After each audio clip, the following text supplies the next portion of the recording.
Saudara-saudaraku muslimin dan muslimat yang dirahmati oleh Allah, ada satu syubhat atau satu kerancuan yang disebarkan di tengah-tengah muslimin dan muslimat, yang seakan-akan ini merupakan sebuah kalimat yang sangat luar biasa. Kita tidak bisa mengklaim diri kita saja yang benar. Kita tidak bisa mengatakan fulan salah, karena yang paling tahu benar dan salah itu siapa? Allah Subhanahu wa taala. Kalimat ini, saudara-saudaraku muslimin dan muslimat yang dirahmati oleh Allah, kalimat yang sangat umum. Kalimat sangat umum. Bisa ditarik kepada kebenaran dan bisa ditarik kepada apa? Kesalahan. Tergantung apa yang diinginkan. Kalau seandainya dia menginginkan bahwasannya hanya Allah yang tahu saja yang namanya kebenaran, sementara kita manusia yang ada di muka bumi ini tidak ada satupun yang tahu mana jalan kebenaran dan mana jalan kesalahan, inilah sebuah kekeliruan. Ini sebuah kekeliruan. Jelas di sini Allah Subhanahu wa taala, na'am, Allah lah yang lebih mengetahui mana yang benar dan mana yang salah. Tetapi itu semuanya telah Allah tuangkan di dalam apa? Dalam Al-Quran. Jelas di sini. Dan itu semuanya telah dituangkan oleh Nabi SAW dalam hadis-hadisnya. Saya sering mengibaratkan ada sebuah universitas, yang di situ ada dosen senior yang mengajar. Dia mengajar dengan apa? Materi tersebut berbahasa dengan bahasa orang yang mendengarnya, dan mahasiswanya ada ribuan orang, semuanya punya akal. Semuanya punya akal.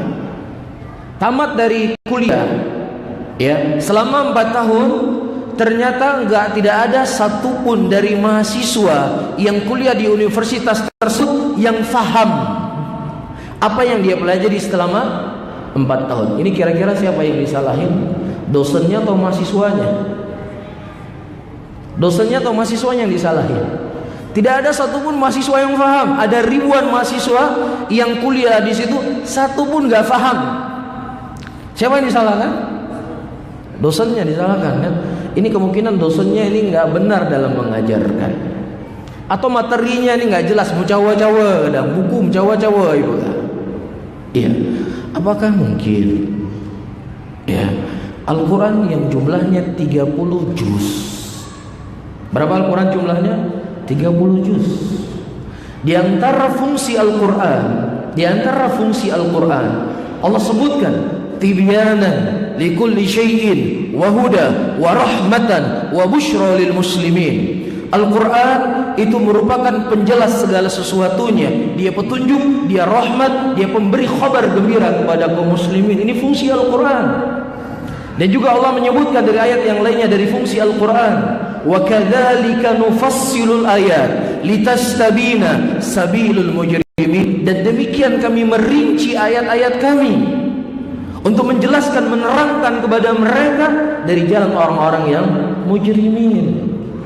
Ini fungsi Al-Quran sebagai petunjuk. Dan terlebih Allah sifati pada dirinya dalam Al-Quran, wa man ahsanu minallahi qila wa man ahsanu minallahi haditha. Siapa yang lebih baik ucapannya dibandingkan dengan ucapan Allah? Enggak ada. Sudah ditambah Al-Quran yang begitu jelas, datang 30 juz. Allah mengutus Rasulnya yang berdakwah selama 23 tahun menerangkan tentang isi Al-Quran. Kemudian kita katakan tidak ada yang tahu mana jalan benar dan mana jalan yang salah. Sungguh sangat durhaka kita kepada Allah dan durhaka kepada Rasulullah sallallahu alaihi wasallam. Seakan-akan Allah Subhanahu wa taala yang maha sempurna tidak bisa menjelaskan kepada kita mana jalan kebenaran dan mana jalan kesalahan. Seakan-akan Nabi Muhammad sallallahu alaihi wasallam berdakwah selama 23 tahun, beliau tidak menerangkan kepada kita mana jalan kebenaran dan mana jalan kekeliruan. Padahal Nabi SAW menyebutkan dalam hadisnya, taraktukum ala bayda lailuha ka'anhariha. Aku tinggalkan kalian di atas cahaya yang sangat terang menerang, malam bagaikan siangnya. Jepang Jepang produksi mobil Toyota, Honda. Dia cukup membuat buku panduan, yang kemudian buku panduan tersebut dipelajari oleh tukang bengkel, sehingga ketika mobil kita rusak, nggak perlu orang Jepang yang buat mobil datang ke Indonesia untuk memperbaiki mobil kita. Dari buku panduan tersebut sudah dipelajari oleh siapa?